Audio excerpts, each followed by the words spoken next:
I noticed that my palms were sweating as I grasped the doorknob. Nervously pulling the door open, I entered the surprisingly bright, modern, and lively establishment. I took another step and heard a chair to my left scrape across the tiled floor, almost like fingernails on a chalkboard, only much louder. I turned to look in that direction. I saw a flash and felt a very hot and heavy object smash into my chest. I backed up, but remained standing, trying to realize the situation I was in. I recognized Harold Blake's scowling face over the muzzle of the gun he held pointed at my chest. It was obvious from the size of the barrel that he was armed with something much larger than the .22 caliber I had expected to see. He was yelling at me, but I couldn't understand him because of the ringing in my ears. Although I couldn't understand him, I easily deciphered his intentions. It was obvious that he was completely out of his mind. He raised the gun a little higher and took a step towards me, a nasty smirk appearing on his face. Then it disappeared. Not just the smirk, but his whole face. "Jesus, Dave, you've been shot," Les Williams remarked, hurrying over and gently lowering me into a comfortable chair. Les was the husband of my wife's cousin. He worked as a detective for the local police and wasn't a bad guy. I liked him even more now that Harold Blake was lying on the floor with his eyes open but not fixing anything. Les was a big guy, and he really put a right cross into Blake's ugly face. Les started grabbing paper napkins and holding them to my chest, yelling at the bartender to call an ambulance. I felt very light. My ass started to slide off the wooden stool. The man who sat next to Les picked me up under my arms and gently lowered me to the floor. I heard Les say softly to the other man, "That damn ambulance better get here soon or they'll take Dave straight to the morgue." "Thanks for the support," was all I could say before I passed out. At some point, I started to come to my senses. I had no trouble recognizing the smells and sounds of the hospital. The drowsiness was hellish and my chest hurt like it never had before. I could hear voices, so I decided to keep my eyes closed for now and listen to what was being said. "Mommy, who the hell is Harold Blake?" My daughter Serena demanded an answer. "I know he works for your company, but why did he shoot Daddy? Did you or Daddy have a problem with him?" "He's been bugging me since I went to a seminar in Las Vegas 2 weeks ago," replied Shannon, my loving wife. "I had no idea he was so unstable." "That doesn't sound like much of an explanation," Serena replied. "Why did he bother you after the trip? You told me you had a great time with Janice Long and the new girl from accounting. Why the hell did that miserable bastard shoot his father? There's a lot you're not telling me, isn't there? Are you having an affair with that asshole? Are you cheating on Dad? Tell me you're not sleeping with that miserable bastard." Lying in bed and listening, I really hoped Serena was referring to Blake and not me. Still, I wouldn't have been surprised if Shannon had asked Serena exactly which freak she was talking about. "Of course she wasn't," Shannon insisted. "Blake happened to be at the seminar when Bill Lane's wife became so ill that Bill was unable to attend. Blake filled in for him. I didn't even know he was in Vegas until I got home." "If you didn't know he was there, why did he start hitting on you? What did he want?" "He wanted me to sleep with him. He tried to blackmail me and I refused to go along with it," Shannon replied. "Mom, your stupid answers are starting to annoy me. Everything you say to me begs new questions that I shouldn't have to pull the answers out of you. Dad's lying in a hospital bed after a .38 caliber bullet was removed from his chest. It barely missed his heart, but it hit his lung. He was shot by your coworker, who you now claim tried to blackmail you by demanding sex from you. But you don't provide answers to all the questions that seem perfectly obvious to me. Why, where, when, who, how, and what the hell? Mrs. Grant? My colleague and I would like to ask you a few questions about today's incident. Would you mind coming with us?" a confident female voice asked. "We need to get your statement to get to the bottom of this shooting." "I hope the police have better luck than I did," Serena muttered to herself as she heard the sound of the door closing. "Dad, please tell me you're going to be okay. Mom and I would be lost without you." I cautiously opened one eye and saw Serena sitting alone, face buried in her hands. She seemed to be trying to hold back tears. "I'll get better as soon as I can," I mumbled, much to Serena's surprise and relief. "Dad, you're awake. We've been told you're out of danger and you're going to be fine. Mom and I are allowed to sit by your bedside and wait for the anesthesia to wear off. I promised to let the nurse know as soon as you woke up." With those words, Serena jumped up and left the room, only to return a minute or so later. Behind her was a middle-aged nurse with a smile. She gave me some ice water to suck on through a tube, and herself quickly examined me for any obvious problems. "I'll tell the doctor you're awake and talking, Mr. Grant. It's good to see you're feeling better. You'll be going home soon." With those words, she left the room. "Can you remember what happened?" Serena asked. "Are you in a lot of pain? Some bastard shot me." "I'm in a hell of a lot of pain," I answered. "My question to you is, why did that bastard try to kill me?" "Nobody knows, Dad. The police are investigating the case. They're talking to Mom right now," Serena stated. "Did you ever have a problem with Harold Blake?" "Harold Blake?" I repeated. "I saw him once at your mom's work event. I don't think I ever spoke to him. Did he shoot me?" "He shot you in the chest with a .38 caliber pistol. The bullet missed your heart but grazed your lung. He was about to fire a second shot, but luckily Les Williams was sitting at the bar. He knocked Blake out before he could pull the trigger again. You're lucky Les was there." "Yeah, I was damn lucky," I agreed sarcastically. "Was your mom upset when she found out I'd been shot?" "Are you kidding? She was pretty upset. I had to drive her here and she cried the whole way," Serena replied. "Why are you asking me that? You know Mom loves you. Maybe there's something going on that I don't know about." "There seems to be a lot going on that none of us know about," I replied. "The obvious question is this: why did this asshole try to kill me? The second and almost equally important question is also obvious. Did your mother have anything to do with why this asshole shot me?" "She insisted that he was trying to blackmail her into having sex with him," Serena stated. "She didn't mention the fact that he had power over her to make him think that she would give in to him. I don't need to tell you that if your mother cheated on me, I would leave her so fast it would make her dizzy. I've been faithful our entire marriage, and I won't tolerate your mother walking on the side."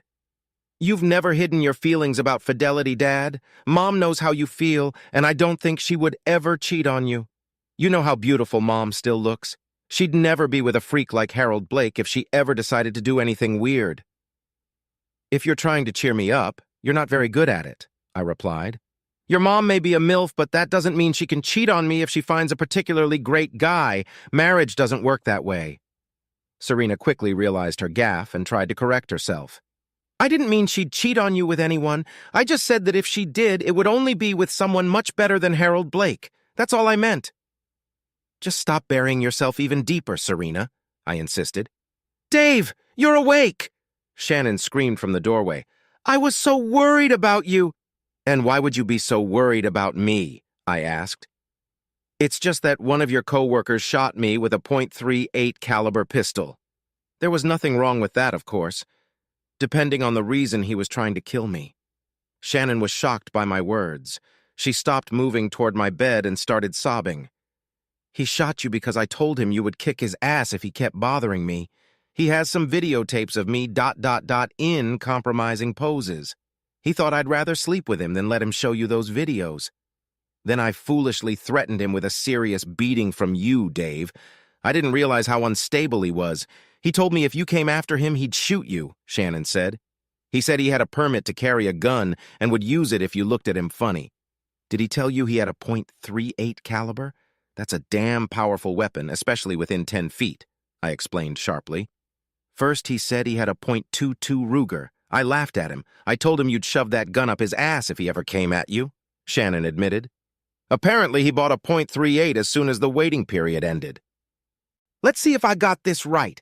This crazy bastard tells you that he will shoot me with his .22 caliber if I come near him for any reason. This prompts you to tell him that his gun is too ineffective to shoot me, so he takes your advice seriously and gets a bigger gun. Why did you threaten him without telling me? Why did you advise him to buy a bigger gun?" I growled. "The cops just asked me the same thing," Shannon admitted. "I was trying to talk him out of hurting you. I thought that by telling him how big and strong you were, he'd back off. I didn't expect him to buy a bigger gun. You know I would never intentionally provoke someone to shoot you." "And yet that's exactly what you did, Mom," Serena interjected. "You still haven't told us what kind of incriminating videotapes he had in his hands or how he got them. What the hell did you do, Mom?" The new girl who traveled with us to the seminar was younger and much more free-spirited than Janice and I. It was very hot in Vegas, and she had friends who were members of a private club. She kept asking us to go to the club with her. One of the perks was the use of the beautiful Olympic-sized pool. "I'm not going to ask any more questions, Mom," Serena stated. Obviously, there was more to the story. It was a private club where members and guests went naked, or at least topless. I'm ashamed to admit it, but Janice and I agreed to go there after our seminar was over. We were very nervous at first, but after a half hour or so, we felt that being topless in front of other people was natural. I didn't know it, but Harold Blake had a friend in the club. There were rules against photography and videotaping, but he clearly broke them. He was sneaking topless pictures of me and Janice. When we got back from Vegas, he emailed me copies and said he would send them to Dave, Mom, Dad, and anyone else whose addresses he could get. Janice said he did the same thing to her. He wrote the letter so it looked like we had sex several times in Vegas. He just wanted it to happen again. It kept me from showing it to you, Dave. I was afraid you'd think it was true. It's not. I would never cheat on you. I was shocked by Shannon's explanation of the events in Vegas that led to me getting shot. How could I have been so naive? Sweat began to drip from my forehead. "I'm going to have to ask you both to leave," the tall stranger announced as he entered the room. "I let you sit with your husband and father, thinking he would wake up in a friendly atmosphere. I did not expect him to be under such strain as he is now. If his recovery goes as I feel it will, you should be able to take him home in a day or two. Lucky the bullet took the trajectory it did." "Of course, Dr. Raines," Serena replied, standing up and guiding her mother towards the door. The guy, who was apparently a doctor, examined my wound, but I fell asleep before he finished his examination. When I next woke up, there was a policeman and a man in plain clothes in the room. The policeman nodded when he saw me open my eyes. "Mr. Bell, I'm Officer Hastings, and this is Detective Allen. We'd like to ask you a few questions about the events that led to you needing surgery. Are you feeling well enough to talk to us? We'll try to be brief." "I don't really know much, but I'll answer your questions as best I can," I replied. "Maybe it would be quicker if you just tell us what happened," Detective Allen suggested. I told everything I remembered from the moment I opened the door to the pub to the moment I woke up in the hospital bed. "Did you have any contact with Harold Blake before he shot you?" the detective asked. When I shook my head, he asked, "Did you read the emails he sent to your wife? She told us you were not computer savvy and didn't even know the password. This detective was making it easy for me by throwing me softballs." Shannon's right. I am not computer savvy, and she never told me any of her passwords. Did he email her something that indicated he was going to shoot me? I really can't discuss what we've learned so far. We're just trying to put all the pieces of the puzzle together, Allen replied, then asked a few more questions about my interactions with Blake. I told him that I had seen him once at one of Shannon's company events and had never spoken to him. Shannon, as I recall, never mentioned his name. They looked satisfied and soon left me alone with my thoughts. I really messed up. It was obvious. Shannon said she'd never slept with the bastard, and I believed her. She rarely lied, especially about anything serious, and she had signs that let me know if she was twisting the truth. She didn't show them when she explained to Serena and me that Blake wanted to pull a piece of her ass off. I had to take the time to read all the new emails she'd gotten from that prick before I went to his favorite beer joint, expecting the asshole to pounce on me with a .22 caliber pistol. A person can die from a shot from such a weapon, but the bullet would have to be very aptly aimed. I had already decided that Blake wasn't going to be surgically precise and aimed when he formulated his contrived revenge. Shannon was my whole life. After 20 years of marriage, I loved her more than I'd ever imagined. When she came back from her trip to Vegas, she acted a little strange. It wasn't any one thing, but a combination of little things. I began to worry. Over the years, I had learned to keep various little things from Shannon. The most important one was the fact that I wasn't as dumb with computers as she thought I was. I knew my way around a laptop. I used it at work, even though she had somehow never considered the possibility.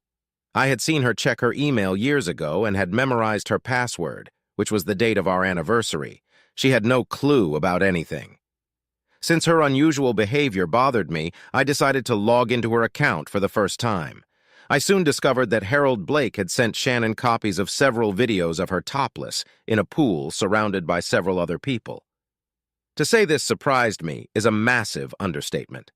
Another thing that surprised me was Janice Long's surprisingly large and firm breasts. Who would have thought it? I was far less worried about Shannon going topless in Las Vegas than I was about her sleeping with Blake. From the way he phrased his letters, it appeared that Shannon had slept with him multiple times. Her responses included threats about what I would do to him if he didn't stop trying to blackmail her. Looking back at those emails, you have to admit that she never admitted to having sex with him. She never even broached the subject. I'd been following Blake for most of the previous week. He always stopped at the same pub on his way home. In my defense, I was very depressed that I thought Shannon was cheating on me. I read in the emails that he had a concealed carry permit for a firearm. It was a .22 caliber handgun, and he would use it if I tried to deal with him in any way. I never saw the emails about getting a bigger gun. My plan for revenge was very simple. Too simple, as it turned out. I would casually walk into the pub when he would be there. I would stare at him until he became agitated and pointed his gun at me. If necessary, I would pretend to pull my gun out of my pocket to get him to react. If he was just waving his gun around and threatening me, I would arrest him and get him the maximum sentence. If it looked like he was going to shoot me, I planned to cover my face with my hands and bend over so that less of my torso would be exposed to small bullets. In retrospect, I realized that my assumptions were quite wrong. The guy did indeed have a .38 caliber. He didn't wave the gun around or threaten me. He just shot me in the chest before I had any chance to take cover. I knew I could have died from a .22 caliber shot, but that seemed unlikely. A .38 caliber shot, on the other hand, there's no doubt about it. The biggest reason I decided that the threat of Shannon's lover, or the possibility of being shot by him, was a great idea was how it would affect Shannon. Her cheating would be the cause of my pain and possibly my demise. I knew she still loved me in her own way, even if she had been unfaithful. Being responsible for my hospitalization or death would devastate her. I was sure of it. The truth about her infidelity would come out during the investigation, and I would end up as the poor, innocent husband who mistakenly confided in his whore wife. The topless videos would somehow fall into the wrong hands and be shown to Shannon's friends and family. She might have even been ostracized by her family, which would have hurt her deeply. Shannon had a great relationship with her parents, siblings, and even my family. Family was a very important part of her life. Now I had to think about how I was going to get out of this mess that I had created myself. I had to make sure Shannon didn't find out what an idiot I was, how I believed she was having an affair with Blake, and how I'd come up with my half-dead plan just to make her and her lover suffer, even if I died in the process. I always thought I had a knack for solving problems, but recent events have made me reconsider. How could I avoid being made out to be the dumbest asshole in the world? How could I properly present the situation when the shit hit the fan? Shannon and Serena visited me in the afternoon. Serena was excited about letting me go home the next day. Shannon was withdrawn and silent. It looked like my poorly thought-out plan had worked. She was depressed and with tears in her eyes. I pretended to fall asleep and they cut their visit short. When they left, I started thinking about how I could fix the situation.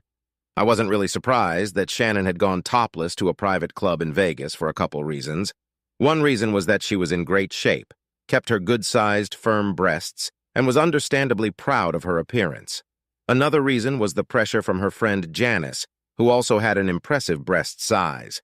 Judging from the videos I watched a few dozen times, Janice was eager to have her natural wonders appreciated by her fans. The biggest reason I wasn't surprised was a conversation I overheard one day coming home from work early one hot Saturday morning. Shannon and Serena were sitting by the pool. Apparently, they were having an impromptu pool party. Serena's two closest friends, Beth and Amber, were there in little bikinis, as was Shannon's younger sister, Laura. A couple of neighbors were also there, both women in their mid-30s. I decided to eavesdrop on the conversation before grabbing a small cooler of beer and chatting with the women. The topic of conversation turned out to be very interesting. They were discussing how they would like to go somewhere far away to a beach where they could go topless without being discovered by family, friends, and the people they work with. Serena and her two adorable friends talked the most about how much fun it would be, and that it was an experience they would never forget. I was very surprised when Shannon and Laura agreed with them and started talking about how interesting it would be to behave very differently from the usual boring suburban housewives. That conversation, which I overheard at the pool that day, still echoed in my head long after I fell asleep. Apparently, Shannon was a bit of an exhibitionist. It made me wonder if all women are like that, or if it's only characteristic of women who are beautifully shaped, confident, and have the ability to fulfill those desires. Serena and Shannon picked me up from the hospital to take me home. I was given a list of prescriptions and prescriptions to follow. I was given diet and exercise instructions for the near future and promised to see my family doctor regularly. Shannon helped me into the house where I was surprised to see most of our close friends and family. Everyone expressed their concern and wished me a speedy recovery. I shook hands and said hello to people until my strength began to wane. At that point, I sank into my favorite chair to rest, reluctantly, but I fell asleep. Upon waking up, I briefly listened to the conversation, and what I heard triggered my anger. Shannon was essentially being attacked by her and my family for her bad behavior in Las Vegas. It was clear from the conversation that the videotapes did get into the hands of most of our guests. Married women don't walk around with their breasts exposed, especially in an unfamiliar place, her father admonished Shannon. You might as well get a tattoo on your forehead or your ass or both saying you're available. That's just asking for trouble. You got Dave shot. Jack's right, my father said as soon as Shannon's father stopped talking. Decent women don't flaunt their breasts to anyone who wants to see them. My granddaughter needs a good role model. Having her mother on video showing herself topless in front of a bunch of strangers is the wrong message. I'm very disappointed in you. Shannon just stood there, taking it all in. Tears were streaming down her cheeks. She was trembling slightly. This was her reaction when she was upset and stressed to the max. It broke my heart to see and hear my wife being treated like an outcast.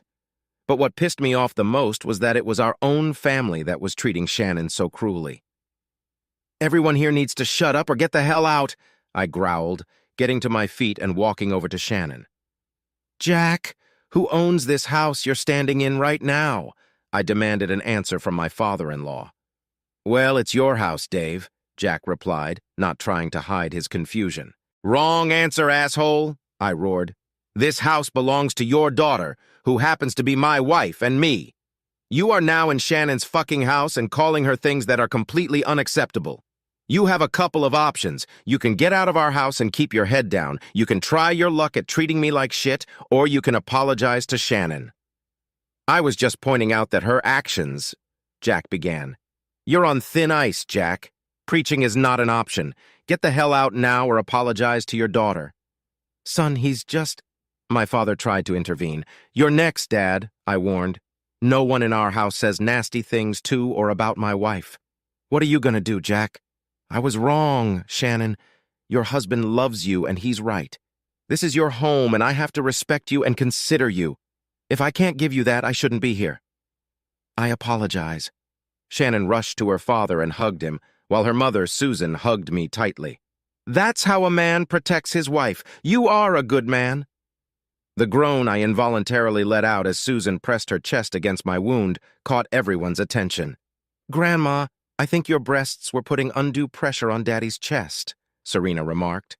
Those girls have turned more than one man into jelly, Susan muttered, as the laughter was replaced by tension in the atmosphere.